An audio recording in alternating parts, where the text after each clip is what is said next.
नमस्कार बच्चों, आज हम पढ़ेंगे कक्षा द्वादश की हिंदी। पुस्तक है अभिव्यक्ति और माध्यम और पाठ हम पढ़ रहे हैं कैसे लिखें कहानी। बच्चों, इसका 3 भाग हमने पढ़ लिया है और अब इसी का चौथा भाग लेकर के मैं प्रस्तुत हूँ। अब यहाँ पे बच्चों हम पढ़ेंगे पात्रों के संवाद के बारे में। इससे पहले हमने ये पढ़ लिया था कि कहानी क्या है और कहानी के अंग के अंतर्गत कथानक का देश काल और स्थान, कथानक के पात्र, पात्रों का चरित्र चित्रण आदि के बारे में हमने पिछली वीडियो में पढ़ लिया था। अब यहाँ पे बच्चों सबसे मुख्य भूमिका जो होती है वो होती है पात्रों के संवाद की। तो पात्रों के संवाद किस तरह के होने चाहिए उसके बारे में यहाँ पे मैं आपको बता रही हूँ। कहानी में पात्रों के संवाद बहुत महत्वपूर्ण होते हैं। संवाद के बिना पात्र की कल्पना मुश्किल है। जाहिर सी बात है कि पात्र यदि है तो पात्र जब बोलेगा कुछ नहीं तो कहानी आगे बढ़ेगी ही नहीं। चाहे वो नाटक हो, उपन्यास हो, कहानी हो, पात्रों के द्वारा जो है वो संवाद से ही आगे विकसित होती है।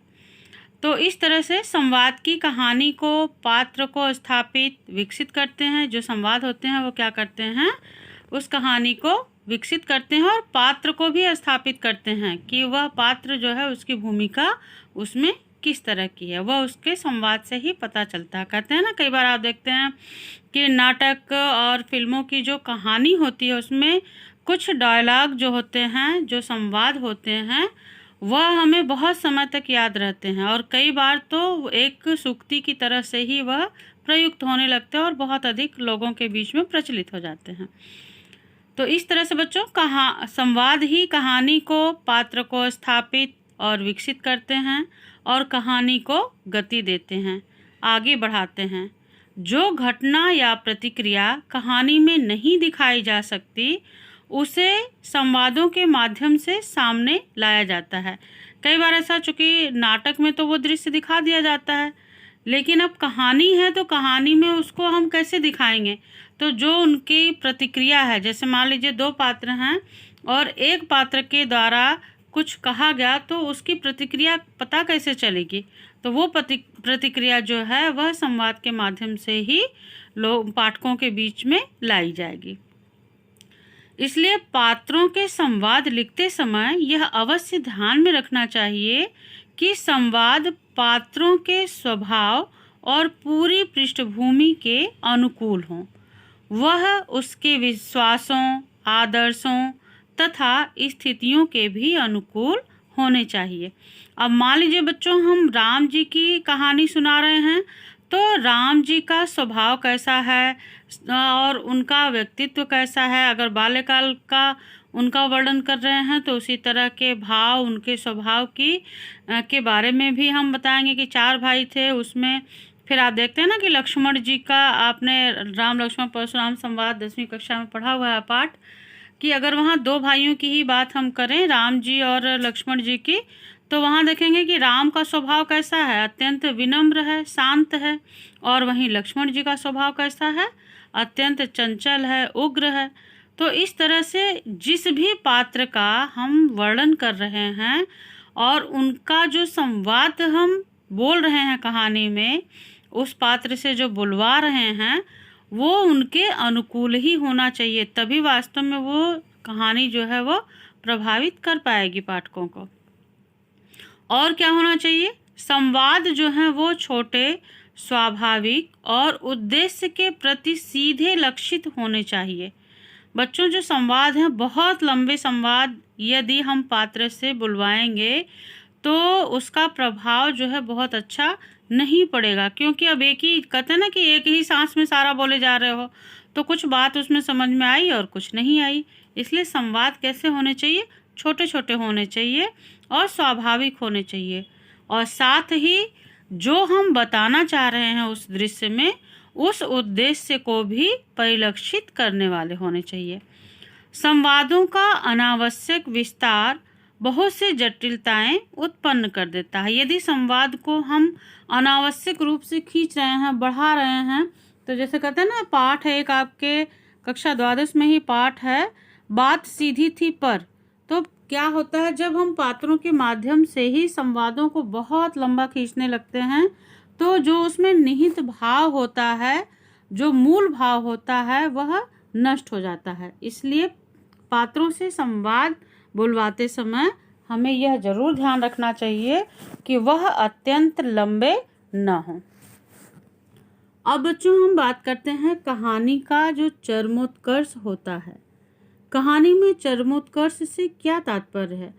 तो इसमें चरमोत्कर्ष से तात्पर्य यह है, चरमोत्कर्ष को ही अंग्रेजी में क्लाइमेक्स भी कहा जाता है। तो बच्चों आप जैसे ही कई बार ऐसा होता है कि हम अंग्रेजी के कुछ शब्दों को बहुत जल्दी समझ जाते हैं क्योंकि वो अधिक प्रचलित होते हैं, और कई बार हिंदी के शब्द जो हैं वो हमारे लिए कठिन साबित होने लगते हैं। जैसे कि यहाँ पे दिया हुआ है कहानी का चरमोत्कर्ष।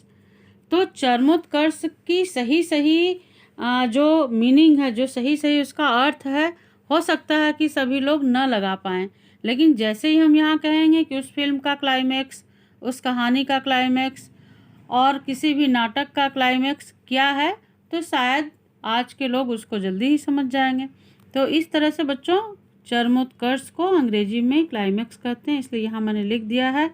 चूँकि प्रश्न के प्रकार बोर्ड की दृष्टि से जब वह पाठ के अंतर्गत हैं उसका उल्लेख आया है, तो उस शब्द को दूसरी तरह से भी हम पूछ सकते हैं।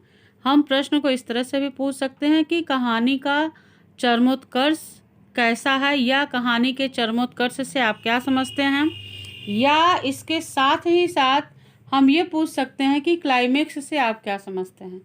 तो दोनों बातों को हमें एक साथ समझते हुए ही चलना है, ताकि जब इस तरह के छोटे छोटे प्रश्न पूछे जाएं, लघु प्रश्न आपसे बोर्ड की परीक्षाओं में और विद्यालय में होने वाली परीक्षाओं में पूछे जाएं, तो आपको वहाँ कहीं भी कठिनाई न आए।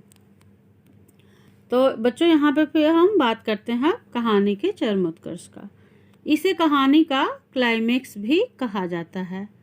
उसका चित्रण बहुत ही सावधानी से करना चाहिए, क्योंकि देखिए सबसे अंत में जो किसी भी कहानी में या फिल्म में जो घटित होता है उसका प्रभाव पाठकों और दर्शकों के मानस पटल पर बहुत अधिक समय तक अंकित रहता है। इसलिए उस कहानी का क्लाइमेक्स कैसा है वह बहुत ही सोच समझ करके उसको उसी तरह से विकसित किया जाना चाहिए। तो उसका चित्रण बहुत ही सावधानी से करना चाहिए, क्योंकि कहानी के पात्र या भाव की अतिरिक्त अभिव्यक्ति चरम उत्कर्ष के प्रभाव को कम कर देती है।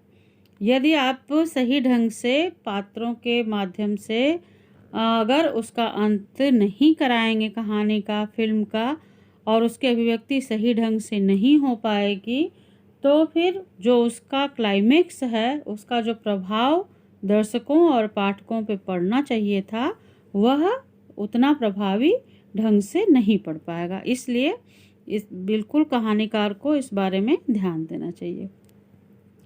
इस बारे में सबसे अच्छा यह होता है कि चरम उत्कर्ष पाठक को स्वयं सोचने और लेख की पक्षधरता की ओर आने के लिए प्रेरित करें, लेकिन पाठक को यह भी लगे कि उसे स्वतंत्रता दी गई और उसने जो निर्णय निकाले हैं वह उसके अपने हैं। बच्चों इसमें कहने का तात्पर्य यह है कि जब कोई भी व्यक्ति, पाठक से तात्पर्य यह है कि जो कहानी को पढ़ रहा है वह व्यक्ति पाठक होगा, जो समाचार को पढ़ रहा है वो समाचार को पढ़ने वाला वो पाठक होगा। तो लेखक और पाठक दो शब्दों का इसमें प्रयोग किया जा रहा है। तो पाठक शब्द से तात्पर्य यही है कि जो कहानी को पढ़ रहे हैं। तो अब यहाँ पे ये लगना चाहिए, जैसे देखते हैं ना कि कई बार जब हम कोई कहानी पढ़ते हैं तो ऐसा लगता है कि इस कहानी में जो कुछ भी घटित होता हुआ दिखाया जा रहा है या बताया जा रहा है वह सब कुछ हमारे अपने जीवन से ही जुड़ा हुआ है। तो कहानी की ये विशेषता होती है कि जो पाठक होता है अपने आप को उससे जोड़ करके देखने लगता है, और ऐसा ही होना चाहिए कि हाँ हमने भी ऐसा किया या हमारे जीवन में भी ऐसा रहा। अगर इस तरह का निर्णय पाठक स्वयं करने लगता है तो समझ लीजिए कि वह कहानी वास्तव में सफल हो जाएगी।